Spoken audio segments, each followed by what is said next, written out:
हमें वो तरीका अपनाना है जो मदीने वाले मुस्तफा ने अपनाया था, जो हुजूर ने तरीका अपनाया था। और हुजूर ने अमन का तरीका अपनाया था, हुजूर ने सुकून का तरीका अपनाया था। और उस तरीके ने फिर जो इनकलाब बर्पा किया था वो जमाने ने देखा था।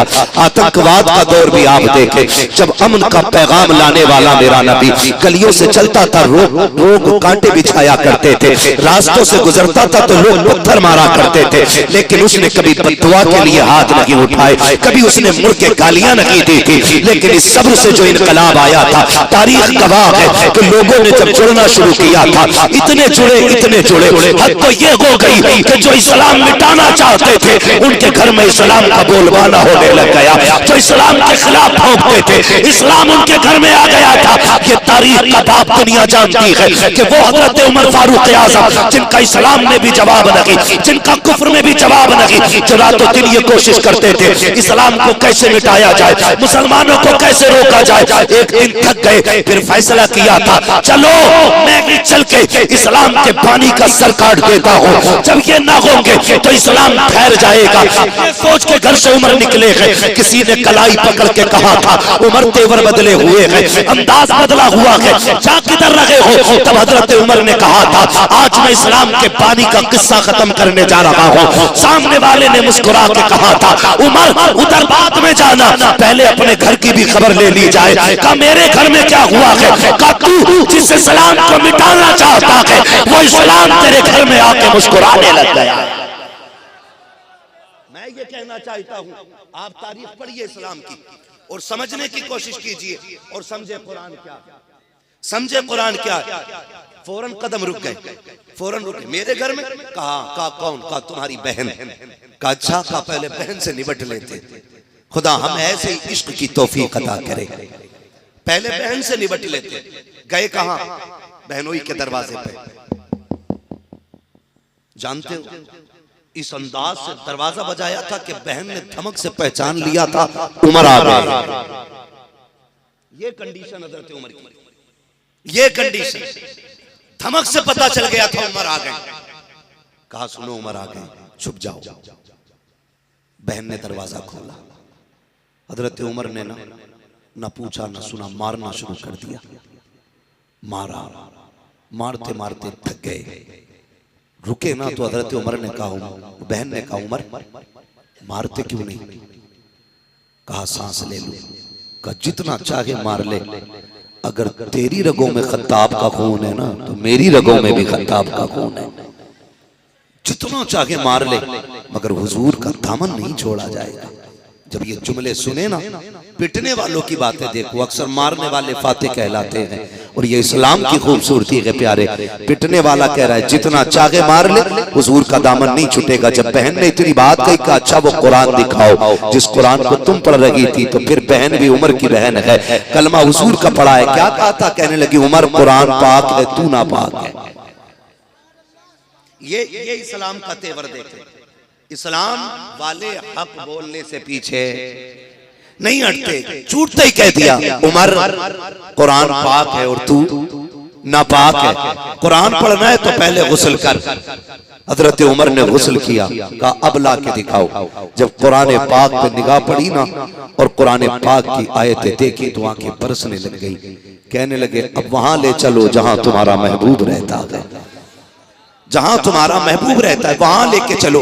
अल्लाह अकबर। दारे बनी अरकम में गए, हुजूर ने चादर को झटका दिया। उमर कभी मान लाएगा, आंख में आंसू आ गए। कब देर न करो, हाथ बढ़ा के कलमा पढ़ा दीजिएगा। ये इस्लाम की सच्चाई है, ये इस्लाम की हक़ानियत है कि इस्लाम अमन की बुनियाद पर फैला है, अमन की बुनियाद पर फैला है।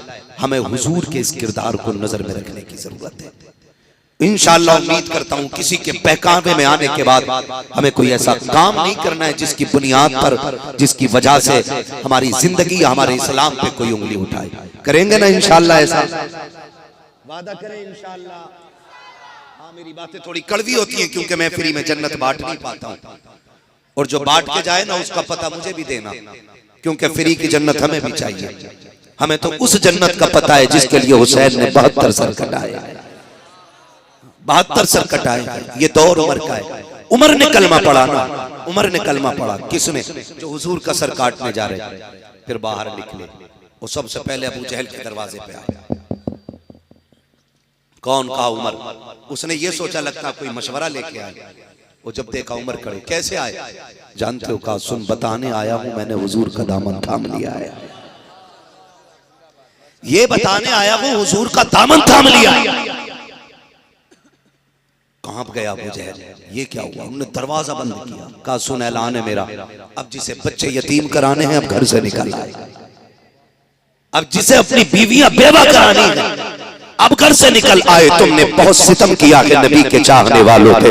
अब उमर कलमा पढ़ चुका है, अब मुझे किसी का डर नहीं है। ये कह के हजरत उमर ने गलियों में ऐलान करना शुरू किया, लोगों उमर कलमा पढ़ चुका है, माँ का दूध पिया है तो नबी का रास्ता रोक के दिखाओ। उमर इस्लाम में आ चुका है, हिम्मत हो तो रास्ता रोको। जब ये कहते जा रहे थे, तारीख गवाह है, हुजूर का कलमा पढ़ने वाली एक शहजादी गली से गुजर रही है। तारीख में हजरत सुनैरा कहा जाता है। हजरत सुनैरा ने हजरत उमर को हुजूर का नारा लगाते हुए देखा, कदम रुक जाते हैं। कहा ठहर उमर, ठहर तो सही, मुझे पहचाना मैं कौन हूँ? कहा हाँ तुझे जानता हूँ। कहते हैं अगर याद ना हो तो आज मैं तुझे बता दूं, मैं वही सुनहरा हूँ कि जब मैंने कलमा पढ़ लिया था तो मेरे मालिक ने मुझे मारना शुरू किया था। जब वो मारते मारते थक गया था तब तू गुजर के जा रहा था, उसने तुझको आवाज दी थी, तूने मेरे गले में कोड़ा डाला था। इतना ऐठा कि मेरी आंखें बाहर आ गई थी। जब तूने मारा था उमर, तू मारते मारते थक गया था, मैंने की थकी थी। उमर बता तो सही, कल भी तू था आज भी तू है,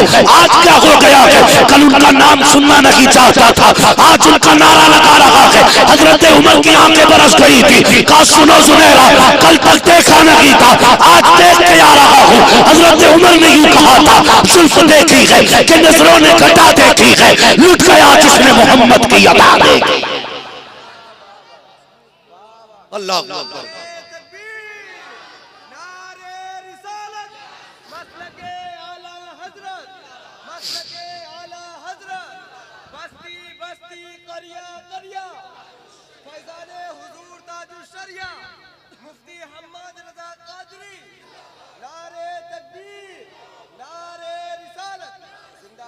इसलिए मेरे भाई शुक्र है रब ने हमें मुसलमान बनाया है। इस बात पर रब का शुक्र अदा किया करो जब याद आ जाया करे रब ने मुसलमान बनाया है, हमें फख्र है। खुदा करे आखिरी सांस तक हमारे हाथ से हुजूर का दामन न छूटे। ये दुआएं अल्लाह से मांगा करें, अल्लाह से मांगा करें। खुदा ये हमारे मदरसे देखे, हमारे मदरसे अमन का प्रतीक है, हमारे मदरसे प्यार बांटते हैं, हमारे मदरसे नफरतें नहीं बांटते। मैंने एक बात और कही थी, अगर सूफियत देखनी है तो हमारे मदरसों में आके देखो। हाँ, बड़ा सूफी वो नहीं है जो 1000 दानों की तस्वीर ले, बातें भी करता रहे और ताने भी गिराता रहे। सबसे बड़ा सूफी वो होता है जो अपने नफ्स को मार लेता है। वो सबसे बड़ा सूफी होता है जो अपने नफ्स को मारता है। और नफ्स को सबसे ज्यादा मारने वाली अगर कोई कौम है तो वो कुरान वालों की जमात है, कुरान वालों की। मैं चंद बातें आपसे कर लूं, खुदा करे आपके जहन में ये बातें बैठ जाए। आप मदरसा देखिए, मदरसे में अक्सर गरीब लोगों के बच्चे पढ़ते हैं। किन के बच्चे पढ़ते हैं? जोर से, गरीब लोगों के। अमीरों को तो ये गुमान होता है कोई बात नहीं है, 2 करोड़ देके ना BUMS की डिग्री मिल ही जाएगी है। अगर आप का बच्चा एग्जाम पास नहीं कर पाता है तो क्या हुआ, कहीं रिश्वत दे देंगे, करा लेंगे, फिर नतीजा कुछ भी हो, चाहे कूला टेढ़ा हो या कमर टेढ़ी हो, डिग्री तो मिल ही जाएगी ना डॉक्टर की। ये ख्याल रहता है। लेकिन कुरान वाले अक्सर गरीब घरों के बच्चे होते हैं, अक्सर गरीब घरों के बच्चे होते हैं, मजदूरों के बच्चे, किसानों के बच्चे, है ना। करोड़पति लोगों के बच्चे बहुत कम मदरसे आते हैं, क्योंकि कई बार लोगों के जहन में ये भी ख्याल रहता है कि कुरान की पढ़ाई जो है ना वो गरीबों की पढ़ाई है। वो गरीबों की पढ़ाई नहीं, वो खुश नसीबों की पढ़ाई होती है। मैं कसम खा के कह सकता हूँ, बड़े से बड़े नेता से बड़ा कद कुरान के कारी का होता है। ये अलग बात है, हमने इज्जत नहीं दी, हमने इन्हें सिर्फ कहा चंदा खाने वाले, ज़कात खाने वाले। तीजे 40वें में इसाले सवाब में काम आने वाले। सिर्फ इतना हमने समझा नहीं, ये वो लोग हैं जो जमीन से उठा के जन्नत तक पहुंचाने वाले लोग होते हैं, जन्नत तक पहुंचाने वाले लोग। अक्सर गरीबों के बच्चे मदरसों में आते हैं, अक्सर मजदूरों के बच्चे मदरसों में आते हैं। आप देख के जब बच्चे घर से चलते हैं ना, मैं जानता हूं, मैं किसी प्रधान का बेटा नहीं, मंत्री का बेटा नहीं, मैं भी एक आलिम का बेटा हूं। हमारी एक जिंदगी मामूली जिंदगी होती है। मैं एक बात आपसे कहूं, हम जब घर से चले ना, अक्सर ये हम सब के साथ हुआ है, हमारी जरूरत 500 रुपए थी, बाप ने 300 रुपए जेब में डाले। वो 300 रुपए जेब में डाल के थपथपा के कहा, बेटे अभी हिसाब नहीं है, अगली बार आओगे तो बेटे जरूरत पर पैसा दे दिया जाएगा। हम वही 300 रुपए लेके मदरसे आ गए। ये सिर्फ मेरी कहानी नहीं, ये हर कुरान वाले की कहानी है, ये हर पढ़ने वाले बच्चे का मामला है। बाप ने 300 रुपए जेब में डाले, बेटा मदरसे की तरफ आने लगा और सलाम किया करो, सब कुछ लुटा के कुरान सीने में लेके बैठे, सब कुछ लुटा करके। अगर हमारा आपका बच्चा 3 दिन के लिए खाला या मामू के घर चला जाए ना, तो माँ बेकरार हो जाती है, सुनो बेटे को बुलाओ, 3 दिन हो गए देखा नहीं है, 4 दिन हो गए जी नहीं लग रहा है, सलाम करो उन माओ को जिन्होंने बेटे कुरान के नाम कर दिए। हाँ, मैं उन माओ को मुबारकबाद पेश करता हूँ जिन्होंने बच्चे कुरान के नाम कर दिए हैं। पूरी जिंदगी बेटों के कुरान के नाम लग गई। हमें तो इतना पता है, जब कभी हम मदरसा जाने से इनकार करते, हमारे अब्बू कंधे पे हाथ रख के कहते पढ़ लेगा ना तो फिर घर ही रहेगा, पढ़ लेगा तो फिर घर ही रहेगा। हम खुश हो जाते, चलो मदरसे, 8 साल की पढ़ाई रह गई है, पढ़ लेंगे तो फिर घर ही रहेंगे। अल्लाह गवाह है, जब पढ़ते थे तो ज्यादा घर रह लेते थे, जब से पढ़े हैं तब से घर नसीब नहीं होता है। हाँ, रबीउल अव्वल की छुट्टी मिलती थी 10 दिन की, बकरीद की मिल जाती थी 8-10 दिन की, है ना, तो 20 दिन साल में मौज के मिलते थे घर रहने के। लेकिन जिस दिन से मदरसे से फारिग हुए ना, अब बच्चे पूछते हैं घर कब आओ। अब डायरी देख के उन्हें बताया जाता है कि फला दिन आएंगे, फिर वो कहते हैं हमारी दवा कब आएगी, हमारा ये काम कब होगा। हम उसमें घंटे मिनट जोड़ के बताते, इतने बजे से इतने बजे तक खाना खाना है, इतने बजे से इतने बजे तक हमें काम निपटाने हैं, एक मिनट का भी हिसाब लगा के हमें करना पड़ता है।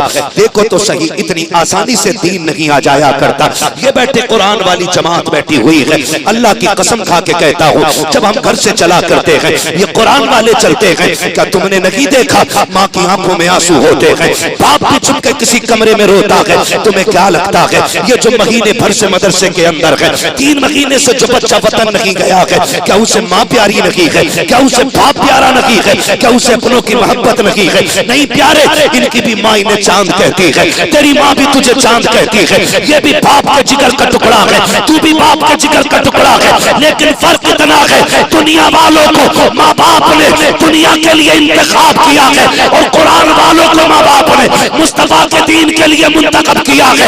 इन माँ बापों को सलाम करो जिन्होंने ये कह के बेटे भेजे हैं, हम बेटों की जुदाई गवारा कर सकते हैं, कुरान से दूरी गवारा नहीं कर सकते।